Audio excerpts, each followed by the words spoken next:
At the end of last week's video, I showed you guys that the CNC actually broke, and I think I have some more bad news about it.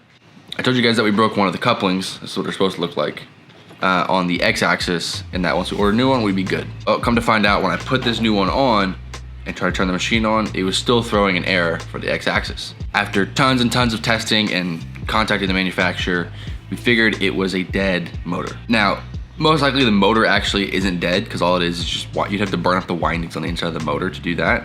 It's most likely just the control board on the back, which for some reason this company decided to make a custom one. There's plenty of these style out there. I even have one that I tried to hook up to it, but they have a proprietary plug with an extra pin on it for something, and the only way to get a new one is from the manufacturer. The manufacturer is sending one out, but until then we're pretty much dead in the water in terms of any metal parts for the front end, for the transmission, which means we can't do the interior because I need to figure out where the steering goes and the seat goes, but I can't do that until the engine's in, and the front end because I need to know where to go through the firewall, all that. So we're pretty much dead in the water for a good portion of this build. Now that doesn't mean we're completely screwed. We do have some things that we do need to figure out, like the doors. I need to cut up the doors because for the roll cage and just for leg room, I'm gonna need to cut the doors and take all the window stuff out. We need to redo the fuel system because I accidentally cut one of those lines the other week. We also have some stuff that we need to button up for the engine, like getting the oil pan resealed, as well as mounting the timing cover and making sure that's all sealed up. And then even things like the bracket on the front of the suspension that I've been talking about needing to redo for the last like 5 videos. I need to do that as well. Just some of the not as glamorous stuff or cool. I thought the CNC stuff was pretty cool, and we're having to kind of backtrack. But this stuff needs to get done, and honestly, this was stuff I was probably gonna put off until the last minute anyways, and when we're rushing last minute with days left and probably staying up multiple days in a row to get it finished, I'm gonna be glad I think these things are done. So maybe it's a saving grace and this part will come in 2 weeks, and it all will be good. But again, I don't know when this part is coming in. Could be 2 weeks, could be 2 months, and then we're screwed. So we're just gonna hope for the best. In terms of the doors, I actually already gutted. This is the passenger door. That's all the junk I took out of it. So that's like the inside of the door that you cut off, and then all the window stuff. I even cut where the mirror mounts right over there. So we don't really need mirrors for this car. Obviously, being street driven, I'm probably gonna wanna have something. I'll still have a rear view mirror, and I'm sure we'll figure something out for a side mirror. Any weight that I could save on the door, I was just cutting everything out. And there's still more I need to cut and clean up, because you'd cut yourself on all these edges right now, the way I cut them. So now I just have to do that to the driver's side door, and then we can actually fit it up. I don't have the hinges for it. I threw those away for some reason. I can't remember, but there are some actually like lightweight door hinges. You're supposed to use them with like composite doors, like carbon fiber or fiberglass doors. These are so light that I think they'll still be able to be used. So I'm gonna use those, and then they won't be as bulky. They'll be like lightweight. Not that I'm really worried about weight on this car, but yeah, we'll kind of see how they fit. And then also, if you see, there's a seat in the car, so we get to kind of test fit that. Again, we need to have the motor and transmission in the car to really see where that's gonna go, but like we'll get a decent idea. Real quick, before we cut up the driver's side door, can we just appreciate how this looks? Like if you were doing like a higher end, like, I don't know, not like a full race car build, but just like a weekend kind of take it to the track, but also streetable. Like just a nice little metal panel, wired in the switches, still has a handle and a release latch.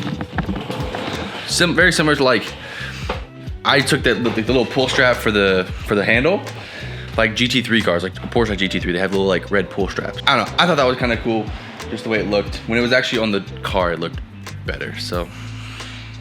I skipped over the long, tedious process of showing you guys how to cut these because it's a pain and it's way too long. But we have the door cut. Obviously, we'll cut up or clean up all the edges and stuff. We'll probably even, there's like on this side, there's like an inner and outer skin. We'll probably like clamp those and weld them once we clean them up and all that. So definitely some more work to do, but I'm gonna throw it up on the door real quick. We don't have the hinges again, but there is the latch there, so we can have a latch as like a mounting point, and then we'll see how well they fit with the seat. The seat is kind of in its right place. If we had the tunnel over here, like especially with this cardboard, especially where the trans is, you can actually go you don't have to come up with the tunnel, you can actually go over.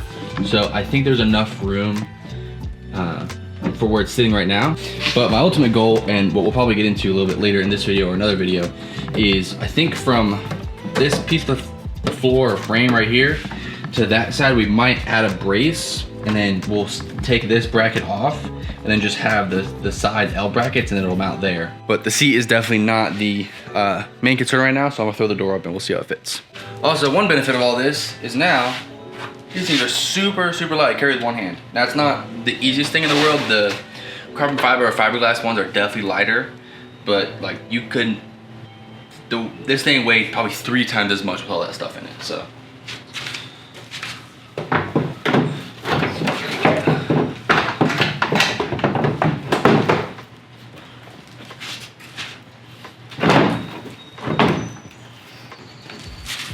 Okay, it's not too bad. It's just barely hanging on over here, like resting on the bottom of the door is resting on the car. So can't really touch it because it definitely will fall. But in terms of a door, we knew it was gonna fit. It's the original door that came off of it.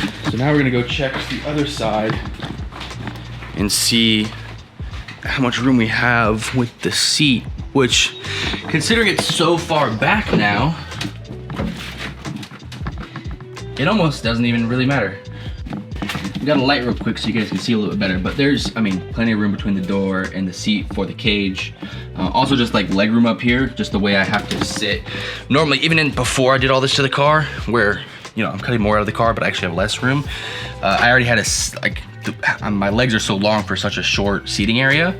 My legs didn't sit quite straight. My legs would kind of sit out at an angle and rest on the center console, and then one would rest on the door. So having that legroom is going to be great on that side because we're going to lose a ton on this side for the engine and the transmission tunnel, which is weird. I just thought about that. Normally you call it a transmission tunnel because that's where the transmission goes, but it's actually an engine and transmission tunnel now. So anyways, legroom and room for the seat wasn't my biggest concern, but always nice to see that we do have plenty of room. The only thing I'm worried about is the cage, where it goes kind of by the B pillar. So it hugs the door. It goes out of the frame. How do I explain this? Normally cages will sit like right here. The one that I'm getting goes like into the door. That's why you have to gut the door. And then it has to come back in and go past the B pillar behind the seat. Well, our seat is so far back that depending on how much that cage hugs the B pillar, we might run into some issues there. But for now, we're not gonna be worried about that. And a good thing is that the door still has a big old support beam in it. So in case we ever do get in a wreck, I'll be strapped into the seat. There is still some support in the door. We may even add another one down low, just a probably metal bar welded in just for some safety, but we'll see. Anyways, that's it for this video. Just wanted to give you guys a quick update on the CNC. Kind of sucks. Hopefully we can get some parts in soon. And then obviously just did some work on the doors. We're gonna have plenty more of that kind of work, the boring, less glamorous work of fuel system, diff, making some other brackets and stuff. Not all the cool CNC stuff we get to make, but that's the part of building these custom cars. There's some less glamorous spots. So that's it. I'll see you guys in the next one.